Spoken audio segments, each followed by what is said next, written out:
The Refuge for DMST will be the first long-term residential care facility in Texas for female survivors of DMST. Over 100,000 of our children will be lured into sex trafficking each year. In Texas alone, it is estimated that over 7,000 children are caught in the web of sex trafficking.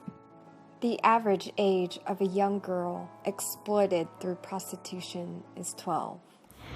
I'm Brooke Crowder, founder and executive director of the Refuge for DMST. DMST stands for Domestic Minor Sex Trafficking, and we are developing a long-term therapeutic ranch for girls ages 11 to 17 who have been rescued out of sex trafficking. We are Refuge architects located here in South Austin, and we're very honored to be working on the Refuge.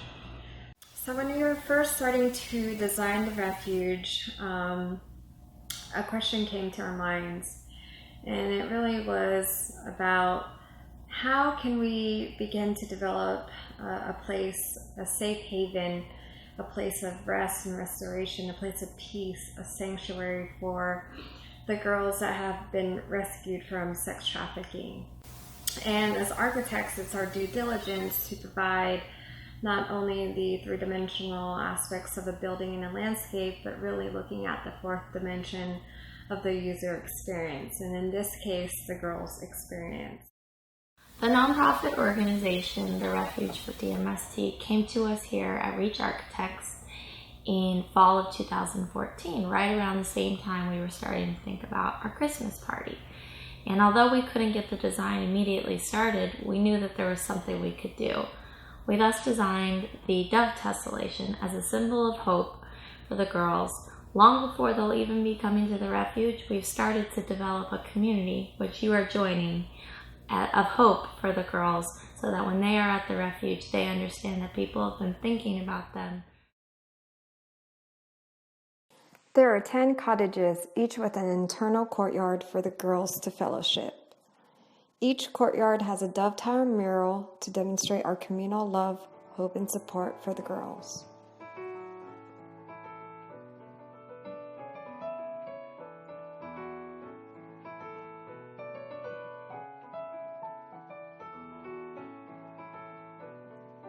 There are two key points to note as you're making the dove tiles. The first is the thickness of the clay slab, and the second is how they dry.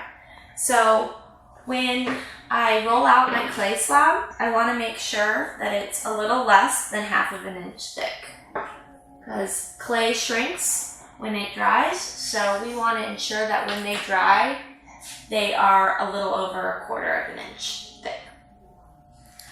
Here I have my dove cookie cutter. Yours will be a little different. This is our original homemade, but yours will be a 3D printed mold. And I use it to cut the dove.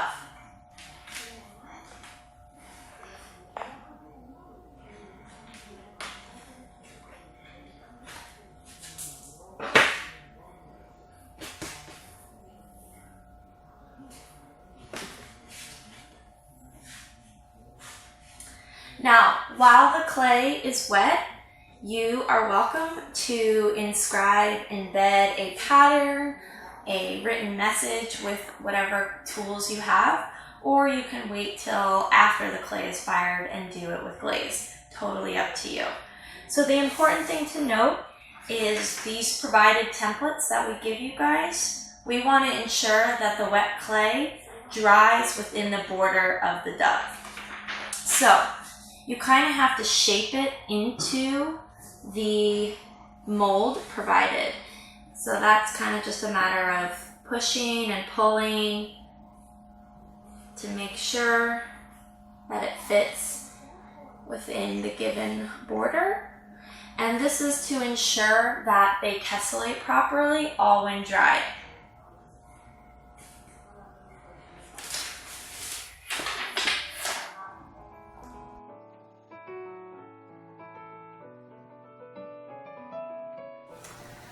So as previously noted, the doves are a symbol of hope, and when tessellated together, they are a communal symbol of our love and support for the girls during their healing process. a few strategies various students have taken. One, a more simplified palette using a unique metallic glaze and letting the glazes bleed together. Another, using various color glazes and painting a personal message of motivation to the girls. Another method, a subtractive method actually, where you use a wax pen and therefore the glaze does not cover that area.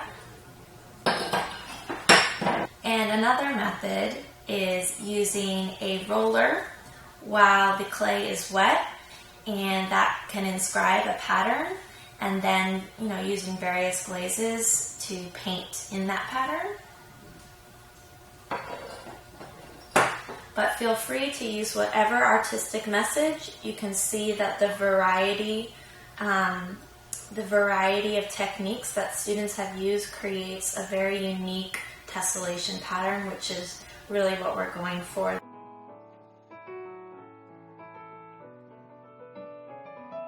So after our Christmas party, we designed and developed 45 tiles, and we were thinking, if we made 45 tiles, why not make 100 or even 500 or even 100,000, who knows?